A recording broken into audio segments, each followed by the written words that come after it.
আউযু বিল্লাহি মিনাশ শাইতানির রাজিম। বিসমিল্লাহির রহমানির রহিম।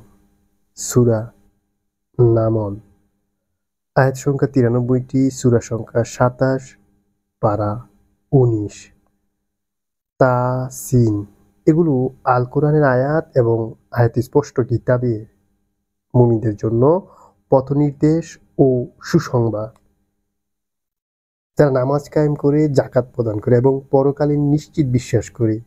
যারা পরকালে বিশ্বাস করে না, আমি তাদের দৃষ্টিতে তাদের কর্মকাণ্ডকে সুশোভিত করে দিয়েছি, অতএব তারা ভীমপ্রান্ত হয়ে ঘুরে বেড়ায়। তাদের জন্যই রয়েছে মন্দ শাস্তি এবং তারাই পরকালে অধিক ক্ষতিগ্রস্ত। এবং আপনাকে কোরআন প্রদত্ত হচ্ছে প্রজ্ঞাময়, জ্ঞানময় আল্লাহর কাছ থেকে। যখন মূসা তার পরিবারবর্গকে বললেন, আমি অগ্নি দেখেছি, এখন আমি সেখান থেকে তোমাদের জন্য কোনো খবর আনতে পারবো অথবা তোমাদের জন্য জ্বলন্ত আঙ্গার নিয়ে আসতে পারবো, যাতে তোমরা আগুন পোহাতে পারো। অতঃপর যখন তিনি আগুনের কাছে আসলেন, তখন আওয়াজ হলো, ধন্য তিনি যিনি আগুনের স্থানে আছেন এবং যারা আগুনের আশেপাশে আছেন। বিশ্ব জাহানের পালনকর্তা আল্লাহ পবিত্র ও মহিমান্বিত। হে মূসা, আমি আল্লাহ প্রবল পরাক্রমশালী, প্রজ্ঞাময়। আপনি নিক্ষেপ করুন আপনার লাঠি। অতঃপর যখন তিনি তাকে সর্পের ন্যায় ছুটাছুটি করতে দেখলেন, তখন তিনি বিপরীত দিকে ছুটতে লাগলেন এবং পেছন ফিরেও দেখলেন না। হে মূসা, ভয় করো না, আমি যে রয়েছি। আমার কাছে পয়গম্বরগণ ভয় করে না। তবে যে বাড়াবাড়ি করে, এরপর মন্দ কর্মের পরিবর্তে সৎকর্ম করে, নিশ্চয়ই আমি ক্ষমাশীল, পরম দয়ালু। আপনার হাতে আপনার বগলে ঢুকিয়ে দিন। আপনার হাত আপনার বগলে ঢুকিয়ে দিন, সুশুভ্র হয়ে বের হবে নির্দোষ অবস্থায়। এগুলো ফেরাউন ও তার সম্প্রদায়ের কাছে আনিত ৯টি নিদর্শনের অন্যতম। নিশ্চয়ই তারা ছিল পাপাচারী সম্প্রদায়। অতঃপর যখন তাদের কাছে আমার উজ্জ্বল নির্দেশনাবলী আগমন করলো, তখন তারা বলল, এটা তো স্পষ্ট জাদু। তারা অন্যায় ও অহংকার করে নির্দেশনাবলীকে প্রত্যাখ্যান করলো, যদিও তাদের অন্তরগুলো সত্য বলে বিশ্বাস করেছিল। অতএব দেখুন অনর্থকারীদের পরিণাম কেমন হয়েছিল। আমি অবশ্যই দাউদ ও সুলাইমানকে জ্ঞান দান করেছিলাম। তারা বলেছিল, আল্লাহর প্রশংসা, যিনি আমাদেরকে তার অনেক মুমিন বান্দাদের উপর শ্রেষ্ঠত্ব দান করেছেন। সুলাইমান দাউদের উত্তরাধিকারী হয়েছিলেন। বলেছিলেন, হে লোক সকল, আমাকে উপরন্তু পরীক্ষিগুলির ভাষা শিক্ষা দেওয়া হয়েছে এবং আমাকে সবকিছু দেওয়া হয়েছে। নিশ্চয়ই এটা স্পষ্ট শ্রেষ্ঠত্ব। সুলাইমানের সামনে তার সেনাবাহিনীকে সমবেত করা হলো, জিন, মানুষ ও পক্ষীগুলোকে। অতঃপর তাদেরকে বিভিন্ন বুহে বিভক্ত করা হলো। যখন তারা পিপিলিকা অধ্যুষিত উপত্যকায় পৌঁছালো, তখন এক পিপিলিকা বলল, হে পিপিলিকার দল, তোমরা তোমাদের গৃহে প্রবেশ করো, অন্যথায় সুলাইমান ও তার বাহিনী অজ্ঞাতসারে তোমাদেরকে পিষ্ট করে ফেলবে। সুলাইমান অরুক্তিতে মৃদু হাসলেন এবং বললেন, হে আমার প্রতিপালক, আপনি আমাকে সামর্থ্য দিন যাতে আমি আপনার প্রতি কৃতজ্ঞতা প্রকাশ করতে পারি।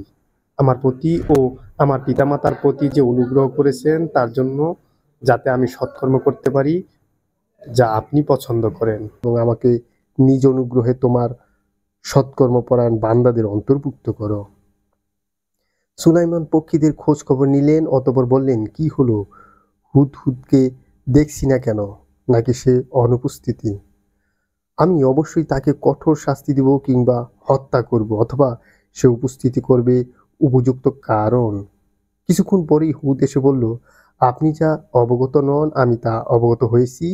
আমি আপনার কাছে সাবা থেকে নিশ্চিত সংবাদ নিয়ে আগমন করেছি। আমি এক নারীকে সাবাবাসীদের উপর রাজত্ব করতে দেখেছি। তাকে সবকিছুই দেওয়া হয়েছে এবং তার একটা বিরাট সিংহাসন আছে। আমি তাকে ও তার সম্প্রদায়কে দেখলাম, তারা আল্লাহর পরিবর্তে সূর্যকে সেজদা করছে। শয়তান তাদের দৃষ্টিতে কার্যবলী সুশোভিত করে দিয়েছে, অতঃপর তাদেরকে সৎপথ থেকে নিবৃত্ত করেছে, অতএব তারা সৎপথ পায় না। তারা আল্লাহকে সেজদা করে না কেন, যিনি নবমণ্ডল ও ভূমণ্ডলের গোপন বস্তু প্রকাশ করেন এবং জানেন যা তোমরা গোপন করো ও যা প্রকাশ করো। আল্লাহ ব্যতীত কোনো উপাস্য নেই, তিনি মহা আরশের মালিক। সুলাইমান বললেন, এখন আমি দেখব তুমি সত্য বলছো না মিথ্যাবাদী। তুমি আমার এই পত্র নিয়ে যাও এবং এটা তাদের কাছে অর্পণ করো। অতঃপর তাদের কাছ থেকে সরে পড়ো এবং দেখো তারা কি জবাব দেয়।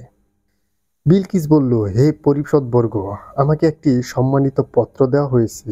সেই পত্র সুলাইমানের পক্ষ থেকে এবং তারা সসীম দাতা পরম দয়ালু আল্লাহর নামে শুরু।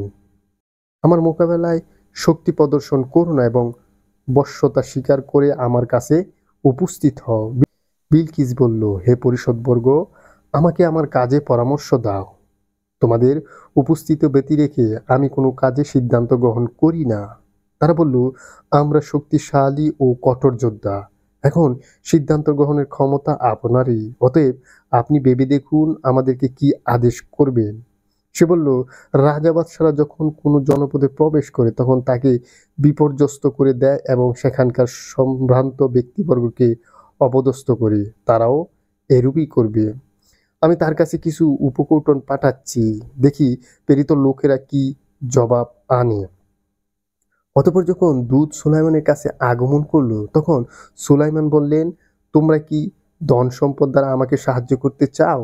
আল্লাহ আমাকে যা দিয়েছে তা তোমাদেরকে প্রদত্ত বস্তু থেকে উত্তম। বরং তোমরাই তোমাদের উপকৌটন নিয়ে সুখে থাকো, ফিরে যাও তাদের কাছে। যখন অবশ্যই আমি তাদের বিরুদ্ধে এক সৈন্যবাহিনী নিয়ে আসব যার মোকাবেলা করার শক্তি তাদের নেই। আমি অবশ্যই তাদেরকে অপদস্থ করে সেখান থেকে বহিষ্কৃত করব এবং তারা হবে লাঞ্ছিত।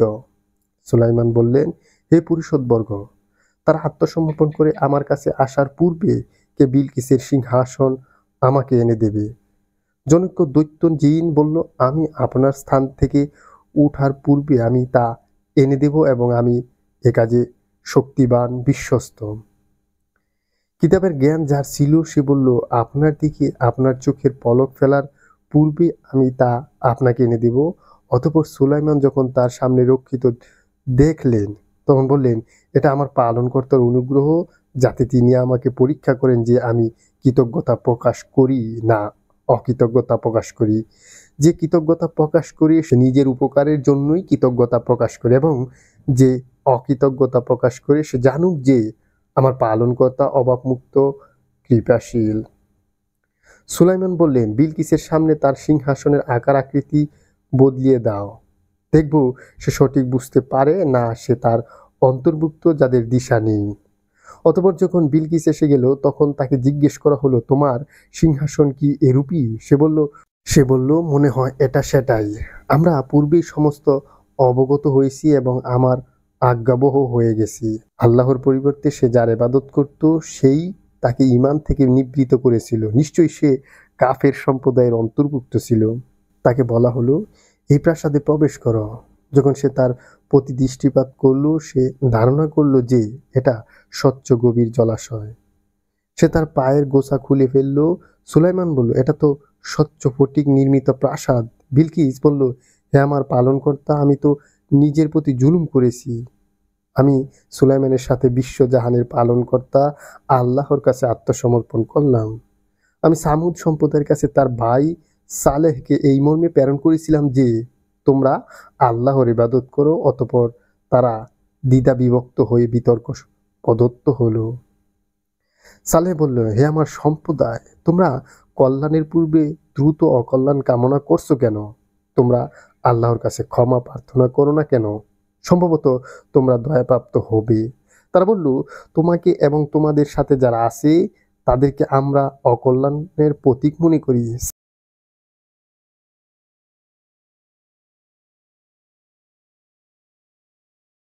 সালেহ বললেন, তোমাদের মঙ্গল ও অমঙ্গল আল্লাহর কাছে, বরং তোমরা এমন সম্প্রদায় যাদেরকে পরীক্ষা করা হচ্ছে।